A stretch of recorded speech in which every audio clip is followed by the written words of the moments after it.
Oh,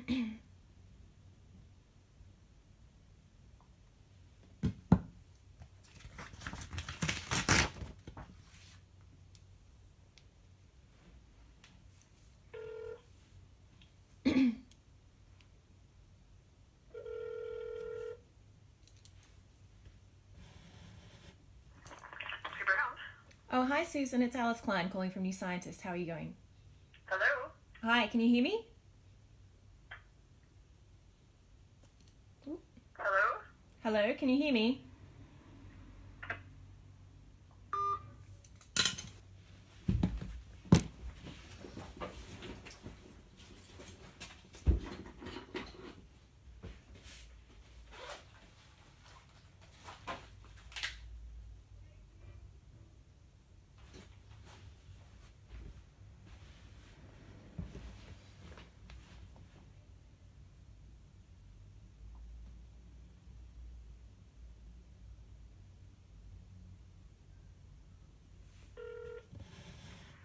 Hello? Hi, can you hear me? Oh, now I can hear you. Yeah. Oh, awesome. Sorry about that. Don't know what happened there. Yeah, that's okay. I figured it was you, so I didn't want to go too far. Are you still okay to chat now? Yes, now's a good time. Oh, fantastic. So as I said in my email, I'm writing an article about this Earth Biogenome Project, and just hoping to speak to a few genomics experts to get an idea of basically whether you think it's a bit of a pipe dream that we'll be able to sequence 1.5 million genomes of eukaryotes in a decade, or whether it could be a realistic goal. It's a lofty goal. Yep. What are your thoughts on the chances it would be achievable? As I said in my email, I don't think we'll get all the way, but Yeah. I think we're going to get, everything we learn, every time we sequence a new one, we learn something new, and I think with a little bit of, judicious planning and sequencing, we get to pick ones that are in good phylogenetic positions. We do, and I just think that it's something that definitely needs to be done. Yeah, for sure. We certainly need to head in that direction, let's put it that way. Okay, so do you think it's good to, set that goal at least, and even if you don't make it, you'll still get good information on the way? Great. And so in terms of the insect project, the I5K one, how many genomes have you sequenced so far? So this is kind of a different thing. The EBP is not really an unfunded goal at all. It's certainly got some funding and some support behind it. Yeah. The I5K was never had formal support type funding type Oh, thing. okay. So that's the biggest difference between it. It was sort of a great grassroots idea. Okay. And it was a little before its time, probably about 5 years before its time. Yeah. It was too bad. We're only like 200 into our 5,000. Okay. Yeah. And that's mainly because of funding challenges. Where we hoped we'd be. Right. There was never one big funding source behind it. Okay. But it was important, I think, for insects to point out that, hey, we're here too. Because there's, for example, my favorite thing is beetles. There's more beetles than anything else. Any other species. There are most species. Okay. And so I think it was important to have that goal, and it's brought a lot of people together, and it's brought people into thinking about how can genomics improve and bring my biology of anything to a new level. Yeah. And so how many insects are there in total? Oh my gosh. Okay, don't. This is off the record. I'm not an entomologist. Okay, I can look that up, I'm sure. We have some guesstimates, but I wouldn't even want to say anything. Okay. But yeah, please. Yeah, I think you can easily I'll look it up. Yeah. And are you using museum samples, or are you catching insects in the field? Everybody's using a little bit of everything. Okay. I happen to be super lucky. I'm actually a developmental geneticist. Okay. So I was working on developing a model system that we could use in the field of Evo-Devo to compare with Drosophila.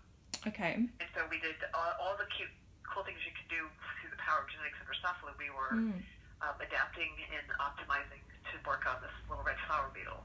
Okay. And was that... So we were able to do inbreeding and that sort of thing. Oh, okay. since the beetles are pretty tiny too, and at the time you really couldn't sequence one beetle. Okay. Like now you can sequence one cell, but at the time when we did that, we started to propose that project in 2004. Oh, okay. When the sequencing was actually done by the Sanger method, you just couldn't do that. Right, I see.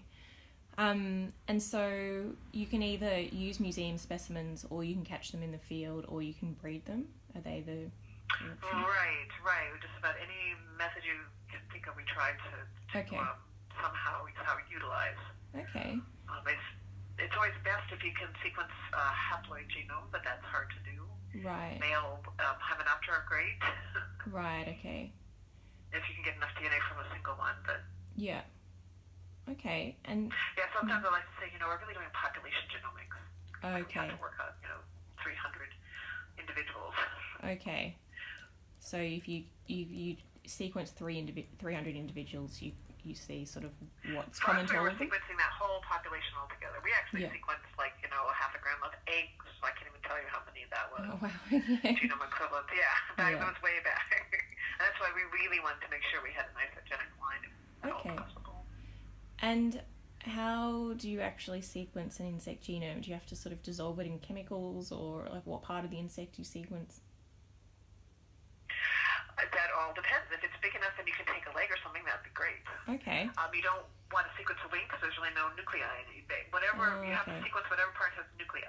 So lots of times people can use the head. Okay. Sometimes it's kind of usually good to avoid an abdomen that's full of fat body. Sometimes it just totally depends. Okay, cool. It's kind of like... So it just depends on the insect. Yes, absolutely. The size of the insect. And say you've got an insect and you can use the leg, do you then just dissolve it in chemicals, or like what's the basic? Yes, any way that you can. There's very simplistic ways to just grind it up. Okay. And then release the DNA, and then there's all kinds of kits where you can capture the DNA, wash anything else away. Okay, great. And how long does it take to do one insect genome, to work out one of them? Okay, actually doing the sequencing and assembling it, I imagine you could do that within 2 weeks. Okay. But it depends on the genome size. Insects have a variety of genome sizes. I mean, and this is sort of representative of the goal of trying to sequence 1.5 million eukaryotic species. Yeah. It depends a lot on the genome size. Right. And some insect genomes are very tiny. 1 or 2 megabases, and then 1 or 200 megabases up to, gigabase, huge 10 gigabases. Yeah, okay. So, it's really, really different. It depends on how much repetitive DNA they have in them. Yeah, okay. And it depends on, like now being able to do the PacBio and the long reads, like the nanopore, that helps a lot. Yeah, okay. And being able to do that, but then you have to be able to isolate DNA that's long enough to take advantage of those approaches. Okay. So there's always kind of trade-offs. Can you give me any examples of an insect that has a tiny genome versus one that has a massive one? So the tiniest genome was, I want to get it wrong, it's some kind of little tiny insect from the Antarctic. Okay. It was just published a couple years ago. Okay. It's like 3 or 4 years ago, so you'll be able to find that pretty quickly. Okay. And then, like, the largest genome, one of the ones is Schistocerca, or grasshoppers. That's been sequenced recently. Any idea why grasshoppers have such a big genome? Why is hard, because they have very few chromosomes. Why they have so much DNA? No, that we've not been able to. It's always, we can ask how is it organized or something, but that's why. Yeah. That's always the hardest question for any biologist. Yeah, fair enough. And so, what sort of information are you hoping to get out of the I5K? I mean, why is it useful to have all these insect genomes? Right. There's multiple reasons for it. We summarized these in a paper to Science. Okay. Paper started back in 2011. Yeah. But mostly, if you're studying physiology or toxicology or anything like that, then you really want to get at the genes that might provide targets for management and interdiction.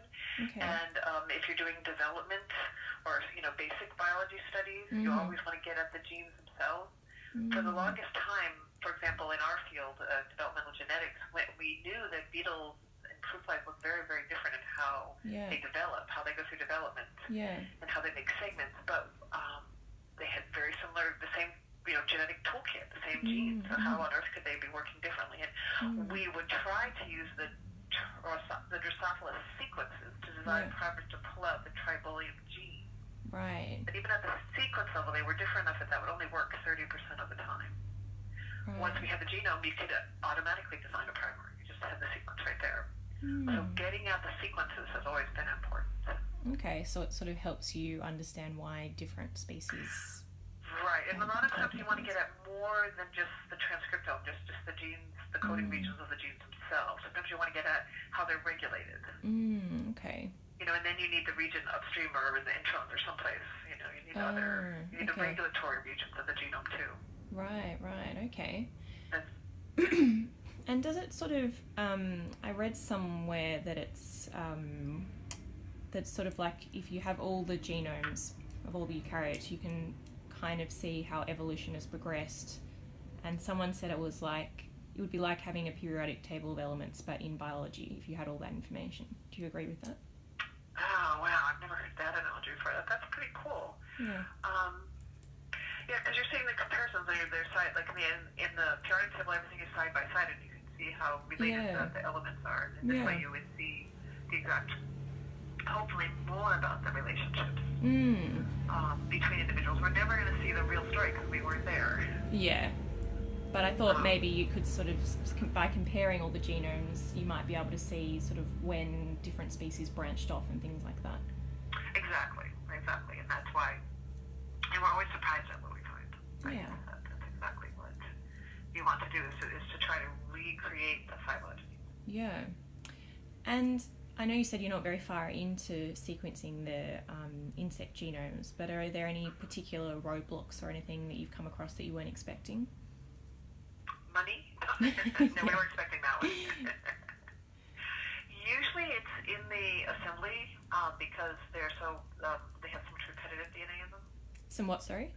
They have a lot of repetitive DNA, so it's usually in some kind of assembly problem. Okay. And I don't know if that's surprising, because most eukaryotic genomes are like that. And that's the difference between a eukaryote and a prokaryote. Yeah, okay. And then I think probably the annotation, because you have so much gene gain and loss in each family. Okay. And is the Earth Biogenome Project, is that going to sort of swallow up the I5K? Will you get funding because you'll kind of be joined into that? In some respects, yes. I think the bigger thing, though, I think that people don't think about is so you can do a lot of automated analysis. So you can automate the sequencing and the assembly. But the actual sitting down and looking at the genome and quality checking it and annotating it and getting deep into the analysis, that takes a lot of people hours. I think that's what's going to take a lot more time. But then again, you could argue that this bio project is really to provide that kind of base data. Yeah. Okay. For researchers in the future. Okay. So once you've got all that data down the track, you can sit down and work out how high quality it is and stuff. Right, and like I said, there's a lot of automated analysis, computational analysis you can do of it. I was wondering if you're going to get all that data in a short time, how you're going to have quality standards and things like that. We're going to ask for bigger computers. Yeah, definitely. Okay, well that was actually all I wanted to ask you. Is there anything else you wanted to add? Cool. No, that sounds about pretty much it. Great. Once you get seduced by genomics, it's hard to go back to doing things one gene at a time. Yeah, I'm sure it is. Cool. All right. Well, I think this article probably won't be published for another month or so, but I'll definitely send it your way when it gets published. Great. Thank you very much. Awesome. All right. Thanks, Susan. See you later. Bye. Okay. Bye.